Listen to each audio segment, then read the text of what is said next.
Fala galera do CPA, chegou a hora de estudarmos direito penal e vamos estudar hoje crimes contra a honra. Esse é o tema da nossa aula de hoje. Nós vamos trabalhar ali no Código Penal entre os artigos 138, 138 até o 145. Sim, são três crimes: calúnia, difamação e injúria, que está entre o 138, 139 e o 140. Só que nós temos algumas disposições gerais que nós precisamos lembrar: a exceção da verdade, as causas de aumento, quando que a ação penal será privada, condicionada, quando ela será pública. Então, olha só, tem uns detalhezinhos que nós temos que ficar ligado, tudo bem? Então, antes de nós respondermos a questão, as questões, você já sabe, vem aquele nosso bate-papo sobre uma pequena revisão sobre os três crimes que nós temos ali. Olha só, gente, para começo de conversa, vocês devem lembrar, né, que nós temos nos crimes contra a honra, nós temos que ter um cuidado aí, porque existem algumas pessoas que não podem ser sujeito ativos dos crimes contra a honra em alguns momentos. Por exemplo, nós temos a figura das imunidades parlamentares. Você deve lembrar, né? Você deve lembrar que eles possuem uma imunidade material que são protegidos por suas opiniões, palavras e votos, desde que se relacionado às suas funções. Claro que não abrangendo manifestações desarrazoadas e desprovidas com os deveres constitucionais. Então, olha só, gente, é claro que hoje, por exemplo, eu estou gravando essa aula aqui para vocês, agora, dia 15 de junho, né? 16 de junho, hoje, 16 de junho, terça-feira.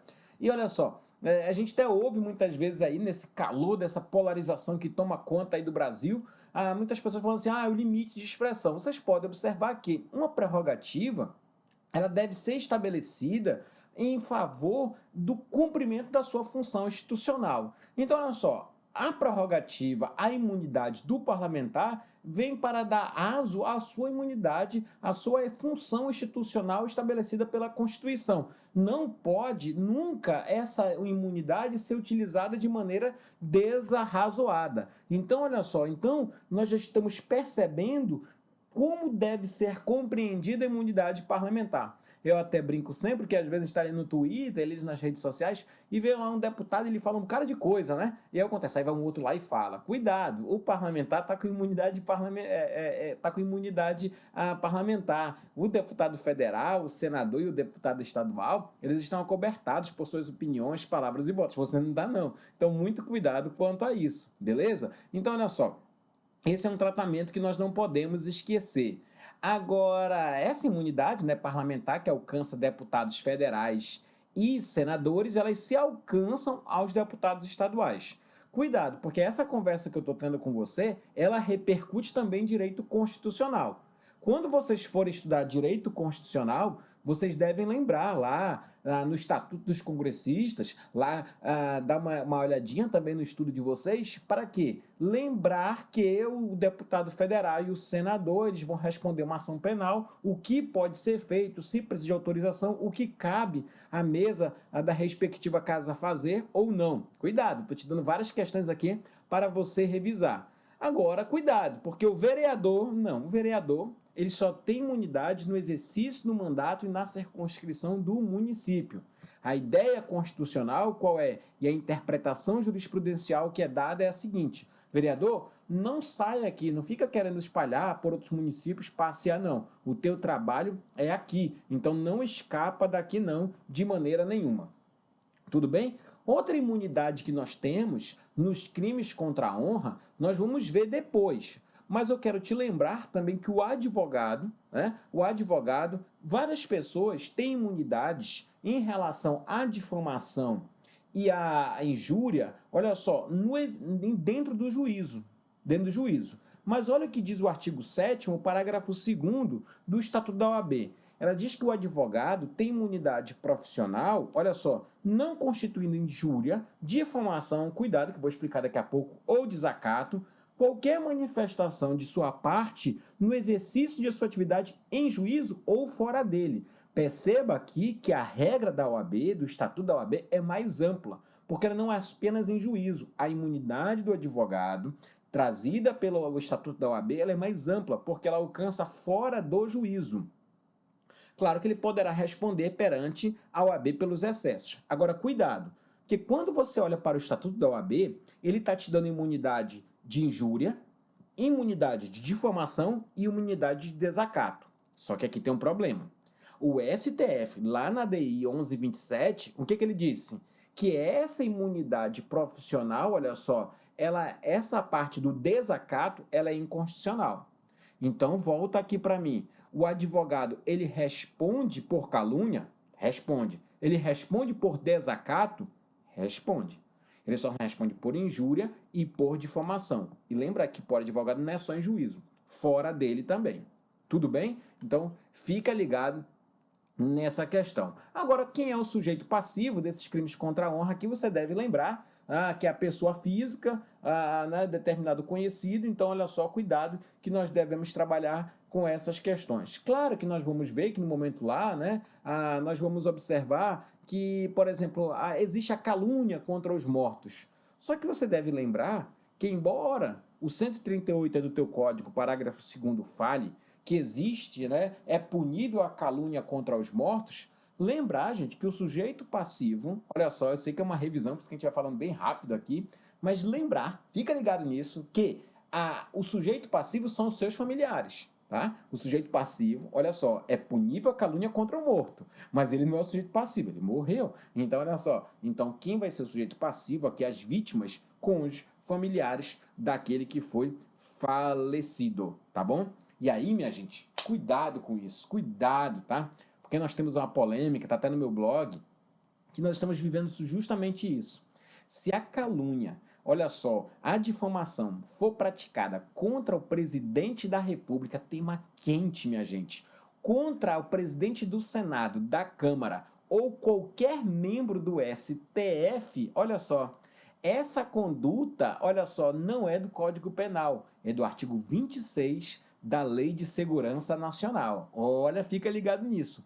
E presta atenção, porque nós estamos assim, né? Eu estudei várias vezes que essa lei, né, não deveria ser recebida porque ela é do tempo da ditadura para perseguição política, mas nós vemos cada vez ela sendo utilizada por vários lados. Em alguns momentos, aí, pelo menos nos últimos 5 anos, 2 anos, nós vemos tanto um lado contra o outro, aqui dessa polarização que nós temos aí, se utilizando em algum momento da Lei de Segurança Nacional. Então, me parece que ainda há esse cabimento. Então, cuidado, quando for qualquer chefe de poder ou membro do STF ali, cuidado, porque nós estamos contra a estrutura do Estado Democrático, é lei contra a segurança, a lei da segurança nacional, que é aquela lei 7170 lá de 83, tudo bem? Dá um printzinho aí, a gente está em fase de revisão, então não posso tomar muito teu tempo, né? A ideia é só fixar algumas bases que nós não podemos esquecer. Lembrar que esses crimes são todos dolosos, né? São crimes todos dolosos, e aí eu brinco com você agora rapidinho. Gente, são 3 crimes: calúnia, difamação e injúria. Olha só, vamos fazer no caderno rapidinho. A calúnia e a difamação, esses dois aqui, eles tratam com a honra objetiva. E a injúria, a honra é subjetiva, é a honra da vítima. Vale dizer, a calúnia e a difamação, elas vão, olha só, elas vão se estar estabelecidas, elas vão estar consumadas quando um terceiro tiver conhecimento. A injúria, ela é subjetiva. Então, quando que ela vai se consumar? Quando a vítima tiver conhecimento. Tá bom? Então, cuidado com essa questão. O artigo 138, 139 e 40. 138 e 139, calúnia e difamação, honra objetiva. Injúria, honra subjetiva. Tá bom até aqui? Beleza. Que mais que nós temos que aperfeiçoar aqui no nosso estudo? Lembrar do dispositivo de cada um. E aí, rapidinho, eu vou revisar com você olhando para o artigo. Quer ver? Vamos lá para o artigo 138, que é o da calúnia. Tá aí, né? Caluniar alguém imputando falsamente fato definido como crime. Então, perceba, quem imputa um fato, olha só, falsamente, um fato definido como contravenção penal, não está praticando calúnia, porque para ser calúnia, o fato que é falsamente imputado tem que ser o quê? Tem que ser crime. Aí tem as penas, né? E tem que ler que também que tem uma calúnia específica, que é a subtipo da calúnia, que não é aquele que imputa falsamente o fato definido como crime, mas é aquele que, sabendo que é falsa, fica espalhando. Cuidado com isso. Olha os memes aí que nós temos hoje. Olha essa onda de fake news espalhada aí. Tudo bem? E aí, eu quero trabalhar isso com você. E aí eu venho para um outro parâmetro também que a gente já precisa começar a revisar. Você, além de diferenciar cada crime, tá? Além de você diferenciar cada crime, você precisa, meu amigo, olha só, também fazer uma tabelinha para trabalhar com a exceção da verdade, tá? Então são duas coisas que você tem que saber. Primeiro é diferenciar a calúnia da difamação e da injúria. Eu já fiz a primeira diferença, que é a honra. Honra objetiva nos dois primeiros, honra subjetiva na injúria. Diferenciar os tipos. Eu já comecei a falar da calúnia. E eu já entrei com a difamação. Na calúnia tem que ser o fato tem que ser falso e tem que ser considerado crime. A difamação, o fato não precisa ser falso. Na difamação que está no 139, o fato pode ser falso ou verdadeiro e não precisa ser crime. Porque qual é a ideia? A ideia da difamação é o seguinte: não fale mal da vida dos outros. Então acontece. Se é verdadeiro, não interessa, não se fala da vida dos outros. Então é isso que vem a difamação. É verdade. No Brasil, olha só, tem um crime, é crime ficar falando da vida dos outros. Olha só, é um crime contra, olha só, a fofoca, gente, ela tá ali no artigo 139 do Código Penal. E para fechar, o 140. O 140 não é falar de um fato. Não. Falar de fato falso tá imputado como crime e está na calúnia. Falar de um fato desabonador da honra, verdadeiro ou não, que não é crime ou não, olha só, que é contravenção penal, um ato feio, antissocial, que mancha a reputação, tá lá na difamação. Agora a injúria não. Injúria é qualquer qualidade negativa. Feio, gordo, palmeirense. Você tá entendendo qual é? Então, olha só, toda vez que você fala uma palavra, chama uma expressão, dá um adjetivo negativo que aquela pessoa não vai gostar, isso é injúria. Mas é verdade mesmo, tem que dizer dita. Cuidado, que a verdade não é para ser bendita, não. Cuidado. Tá? Então fica ligado quanto a isso daí. Beleza. O que mais que a gente tem que revisar aqui rapidinho? Gente, são 3 crimes, tem muita coisa em crime contra a honra, mas eu quero fazer essa revisão com você. Então, olha só, o que mais que nós temos que lembrar? Que na calúnia, a regra é que cabe exceção da verdade. A regra na calúnia é que cabe a exceção da verdade. Agora, tem alguns momentos que não vai caber exceção da verdade. Na difamação, a regra é que não cabe exceção da verdade, mas em alguns momentos será possível apresentar a exceção da verdade. E na injúria? Na injúria nunca cabe exceção da verdade. Tudo bem? O que é exceção da verdade, Elon? É uma defesa indireta, né, diante da prática de uma imputação criminosa. Ele falou, não, mas é verdade mesmo. Né? Exceção da verdade. Resposta indireta, exceção da verdade. É verdade mesmo. Cuidado. A regra na calúnia é que você possa apresentar a exceção da verdade. Por quê? Porque se você mostrar que aquilo é verdadeiro, você não está caluniando, você está apenas noticiando um crime. Não tem nenhum problema. Então, olha só, mas em alguns momentos isso não vai ser possível. E eu vou já explicar. Na difamação, eu ando falando mal da vida dos outros. Você não deve fazer isso.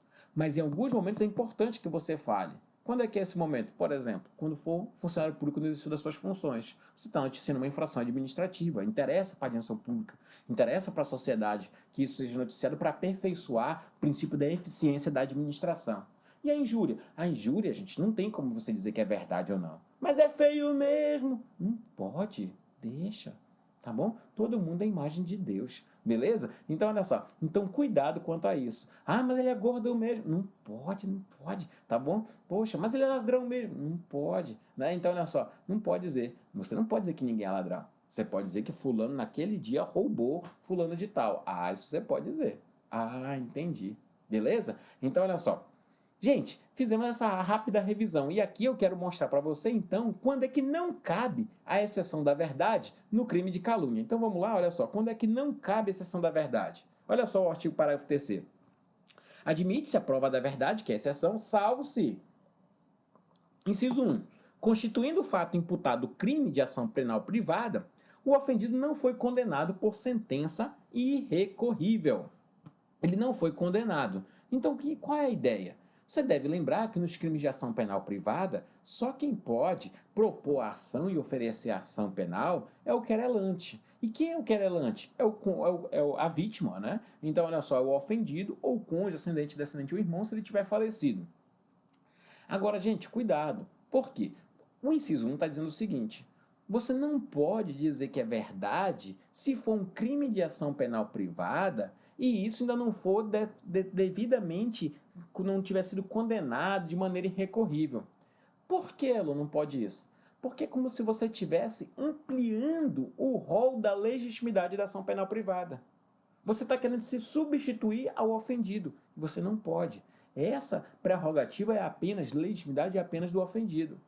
Ah, entendi. Vamos lá para o segundo? Olha só qual é o segundo aí dentro do 138. Vamos lá? Então, olha só.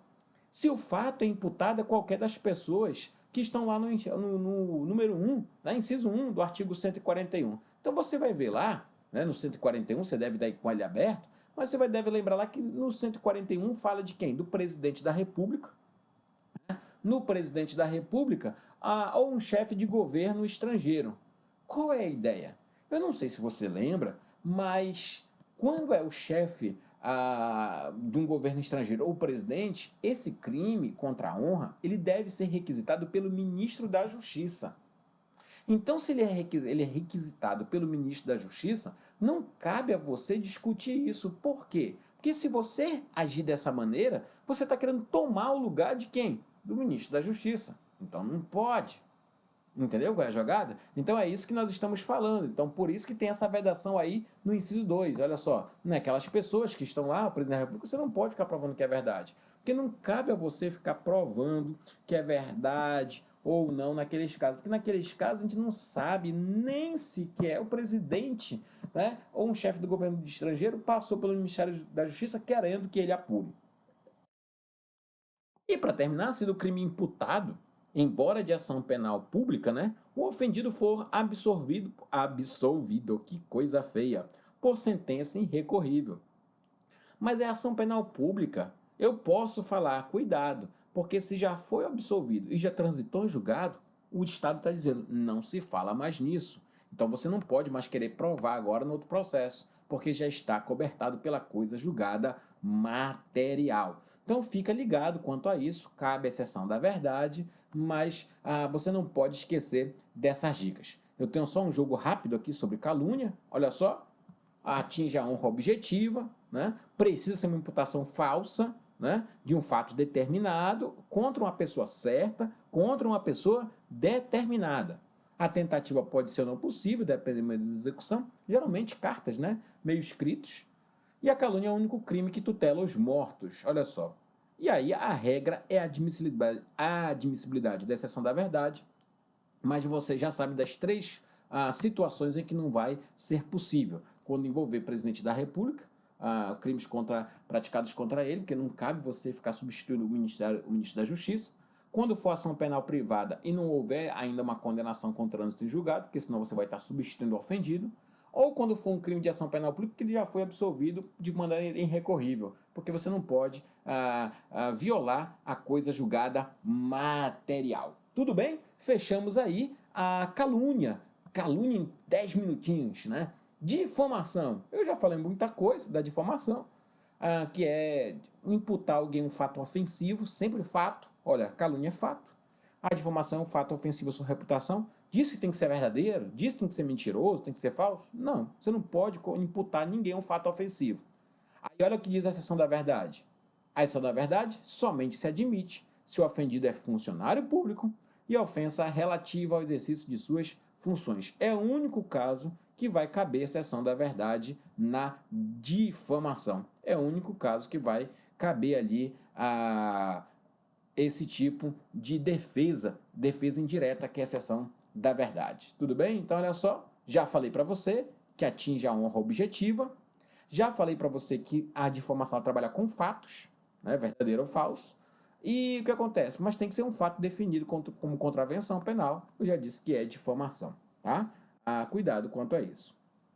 E a tentativa é ou não é possível, dependendo do meio de execução mesmo, raciocínio, se foi feito por escrito geralmente, né? Olha só, por alguns meios de internet que não geram contato imediato, não chega ao conhecimento de ninguém, também nós estaremos. E aí chega a injúria. A injúria, gente, olha só, que está no 148 é falar feio, né, que eu brinco, né? Olha só, injuriar alguém ofendendo a dignidade, o decoro, você não pode, né, falar para as pessoas.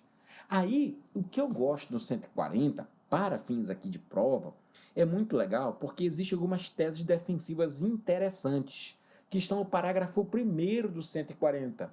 Olha só, eu queria que depois você olhasse com calma o parágrafo 140 ou desse um pause aí. Mas olha só, nesses dois casos do parágrafo 1º, o juiz pode deixar de aplicar a pena.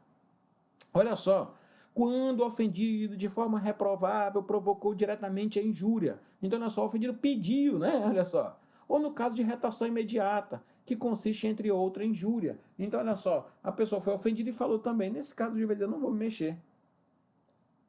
Deixa essa briga dos dois, eu não vou resolver isso não.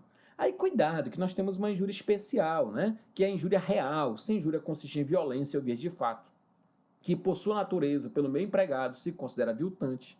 Nesse caso, nós vamos ter uma pena um pouquinho maior, olha só, lá era 1 a 6 meses, agora a detenção vai ser de 3 meses a 1 ano.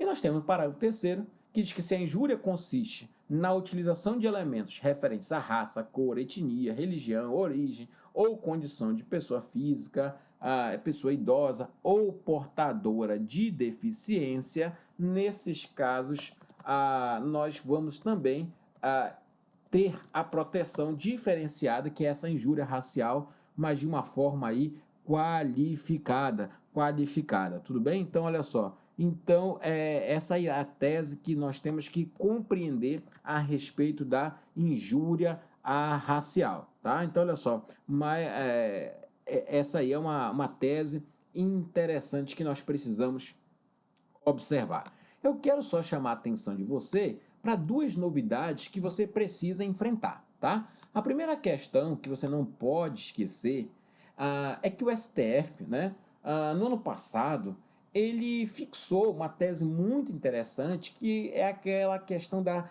homotransfobia. Naquela oportunidade, o STF considerou, né, fez uma analogia ali, onde muita gente fala que teria sido, né, uma analogia em Malamparte, etc. Mas não foi essa tese, né? O STF disse que ele não era uma analogia, mas ele fixou uma tese que era que naquela situação deu uma interpretação conforme, considerando como um tipo de discriminação, né, que foi ocorrida naquelas situações, para as situações relacionadas a injúrias praticadas contra os grupos LGBT. Tudo bem, então fica interessante aí para você, né, não esquecer o que foi julgado pelo STF. Uma outra coisa também que ela é interessante, que você não pode esquecer, eu tenho julgado que o STJ já afirmou tese, tá? E o STF, ele reiterou esse entendimento que foi a respeito da injúria racial. Por quê? Porque assim, ó, nós estudávamos que a injúria racial e o racismo seriam crimes diferentes. Então, o racismo é um crime imprescritível, um crime inafiançável, está previsto na Constituição, não o crime em si, mas esse ordenamento constitucional, mandado de criminalização e tal. E a injúria não, então a injúria não teria segregação e etc e tal. Tem essas diferenças. A doutrina trabalha com isso. Então, o racismo seria uma forma de segregação. A injúria racial não, uma ofensa. Mas o que eu preciso deixar claro para vocês é o que o STF confirmou no ano passado. Está aí embaixo, ó. A injúria racial é uma manifestação de racismo. Olha só, a injúria racial é uma manifestação de racismo e, por conseguinte, olha só, imprescritível, cuidado com isso, imprescritível. E o que mais? Inafiançável. Inafiançável. Então, eu preciso que você fique bastante ligado com essa questão que nós estamos trabalhando. Cuidado, que a injúria racial para o STF é uma manifestação de racismo e, por conseguinte, ela é imprescritível e ela é inafianciável, porque esse é o entendimento que foi dado pelo STF e foi dado pelo STJ, cito por todos, na doutrina, também o entendimento do professor Guilherme Nutt. Tudo certo? Então essa é a tese que nós não podemos esquecer. Bacana, trabalhamos aí com as 3 crimes, né? Sobre a injúria também nós trabalhamos. E aí eu só quero agora lembrar que para injúria não cabe exceção da verdade. Não cabe a exceção da verdade. Aí, se você tiver com o Código Penal aí, você deve observar que no 141 tem algumas causas de aumento, tá? Contra o presidente, chefe de governo estrangeiro, quando for contra funcionário público em exercício de suas funções, quando for na presença de várias pessoas, contra pessoas maiores de 60 anos. Então, ali nós temos algumas causas de aumento, né, que estão previstas ali no 141. Mas o que eu gosto, que eu preciso lembrar para você, que é uma tese interessante, é que está no 142. O 142, ele trata, minha gente, com situações que não constituem injúria ou difamação. Não constitui injúria ou difamação. Olha só, o inciso 1, a ofensa enrogada em juízo. Então, olha só, na discussão da causa pela parte ou seu procurador. Então, olha só, então cuidado com isso. Pela parte ou pelo seu procurador. Pela parte ou seu procurador. Então, olha só, então essa é a primeira tese aí que nós não podemos esquecer, né? Como se fosse aí a tese que foi firmada pelo STF. Então, olha só, então esse é o primeiro entendimento. Porque nós não podemos lembrar que para o advogado isso é mais amplo. Para o advogado, você deve lembrar que não basta, não exige que ele esteja dentro do juízo, basta que ele esteja atuando na função ali de advogado, e lembrar que o STF declarou inconstitucional em relação ao desacato. Então, cuidado com isso. O inciso 2 é a opinião desfavorável da crítica literária, artística ou científica, salvo quando a intenção de injuriar ou difamar. Então, olha só, não constitui injúria ou difamação a opinião desfavorável da crítica literária, artística ou científica, salvo se ela se utilizar da crítica, se utilizar da arte, se utilizar da ciência para quê? Com a intenção de injuriar ou de difamar. Nesses casos, fica bem claro que a ideia é ofender, difamar, aí você vai estar superado. É natural que quando você vai estabelecer um memorial, um parecer, cientificamente, você critica o outro lado, né? É um argumento contrário. E o terceiro, o conceito desfavorável emitido pelo funcionário público em apreciação e informação que preste no cumprimento do dever do seu ofício. Muitas vezes, quando ele faz uma perícia, um laudo, etc., ele precisa se manifestar quanto à autenticidade, são questões, e eles estão excluindo crimes. O 142 é preciso compreender de maneira muito clara. Aí, nós pulamos agora para o 143, e ele fala no 143, o querelado, que antes da sentença se retrata cabalmente, mas não é da injúria, tem que ser da calúnia ou da difamação. Gente, isso é maravilhoso, fica isento de pena. Então, olha só, esse 143, ele tem que estar no seu coraçãozinho. Porque se o querelado, olha só, ele foi lá, difamou o cara, caluniou. E aí o que acontece? Antes da sentença, se ele chega lá e fala se retratar cabalmente, se desdizer tudo que falou e etc., ele fica isento de pena. Você está entendendo qual é a ideia? Então ele vai lá e retira. Então essa é uma causa extintiva da punibilidade que nós temos no artigo 143. Mas cuidado, porque isso só vale para calúnia e para difamação. E na injúria? Aí não vai levar à extinção da punibilidade, tá? Nesse caso da injúria, não vai levar. Então fiquem muito ligados quanto a isso. Tem outra questão também que está no 144. No 144, nós devemos observar que lá nós temos o famoso pedido de explicações, que é interpelação em juízo. O 144, que deve estar aí no seu código, eu até coloco aqui na tela, ele fala olha, o seguinte, se você ouviu falar, né, alguém aludiu que teria alguém, né, aquela história da fofoca lá, caluniado, difamado, injúria, a pessoa pode chegar e antes de oferecer a ação penal, a queixa-crime, o que ele pode fazer? Ele pode, nesse caso, pedir explicações e juízos para que o magistrado possa, antes da ação penal, avaliar toda aquela situação. É um pedido preparatório, vamos ver se você disse mesmo, não quero chegar aqui com uma... não entendi direito, então eu vou agora, né, antes do ajuizamento da ação penal, eu vou pedir um esclarecimento, não há um procedimento específico, o magistrado apenas dá visto, não há julgamento, ele recebe as informações e devolve. Agora, cuidado que o pedido de explicações ele não interrompe, ele não suspende a prescrição, tampouco a decadência. Então, cuidado quanto a isso, tá? Mas torna prevento o juízo. O 145, gente, ele vai falar das ações penais, tá? Ele vai falar das ações penais. Então, por exemplo, a regra para crime contra a honra é que a ação seja penal privada. Por isso que eu estou dando essa aula aqui, para você ficar ligado, porque isso é muito importante para a prática, tá? O advogado geralmente é quem oferece a queixa-crime. Então, olha só, então fica ligado, crimes contra a honra, via de regra, são crimes de ações penais de forma privada. Tá? Agora, cuidado, que na injúria real, que é aquela onde a pessoa pratica uma violência, mas para humilhar, não é para ofender a integridade física, nesse caso, se houver gerar lesão corporal, a ação penal pública ela fica incondicionada. E lembrar que nós temos, quando for o presidente da República ou o chefe do governo de estrangeiro, a ação penal pública será condicionada à requisição do ministro da Justiça. Mas eu quero, por todos, dar atenção para você para um caso. Você lembra lá da difamação? Você lembra lá dos crimes contra a honra quando são praticados contra funcionário público no exercício das suas funções? Lembra disso? Pois é, cabe a atenção da verdade, naquele caso de difamação, tudo bem. Eu quero lembrar que se você olhar para o artigo 145, parágrafo 2º, vai dizer que nesses crimes aqui, a ação penal ela será condicionada à representação.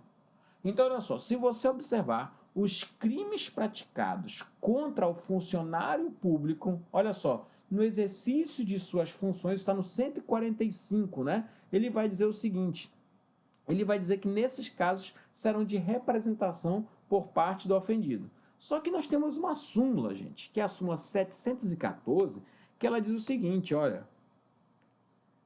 é concorrente à legitimidade do ofendido, mediante queixa e do Ministério Público condicionado à representação para ação penal por crime contra a honra de servidor público em razão de suas funções. Então, isso que quer dizer? Que o funcionário público, ele pode pedir ao Ministério Público para que atue, mas ele também pode atuar diretamente. Agora, lembrando que aqui nós temos uma preclusão. Se ele utiliza uma via, ele não poderá utilizar a outra. Isso você vai estudar também em processo penal, quando for estudar ação penal. Porque é o seguinte, se de repente, em algum momento, o Ministério Público recebe os documentos, mas ele vê que não há crime e ele arquiva, o ofendido não mais poderá oferecer a queixa-crime. Tudo bem? Por quê? Porque ele já escolheu um caminho. É a súmula 714 do STF. Lembrar que ele pode escolher. Se te perguntarem, a ação penal pública é condicionada à representação? É. A ação penal pode ser por queixa? Pode. Tudo bem? Então a ação está errada, está certo dos dois jeitos. Ele pode escolher? Está na súmula 714. Agora, depois que ele escolhe um caminho, ele não pode tomar o outro. Tudo bem? Beleza, gente. Essa foi uma revisão aí dos crimes contra a honra. Beleza. Fizemos aí um pouquinho, né, de mais de 30 minutinhos aí, mas acredito que foi bastante proveitosa. Dá uma revisadinha, tá, gente? Olha só. Na diferença de cada um dos 3 crimes. Lembra aí? Qual é a diferença da calúnia para a difamação e para a injúria? Lembra o que é honra objetiva nos 2 primeiros e honra subjetiva?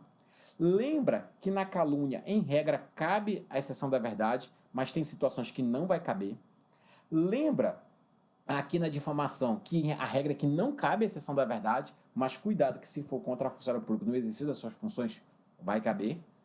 E, para terminar, lembrar que na injúria não cabe a exceção da verdade. E faz uma revisão todinha sobre a ação penal, porque vai te ajudar tanto em direito penal quanto em processo penal. Tudo certo? Valeu, galera! Depois a gente faz umas questões aí para a gente ficar bem firme e arrebentar nos nossos desafios. Valeu!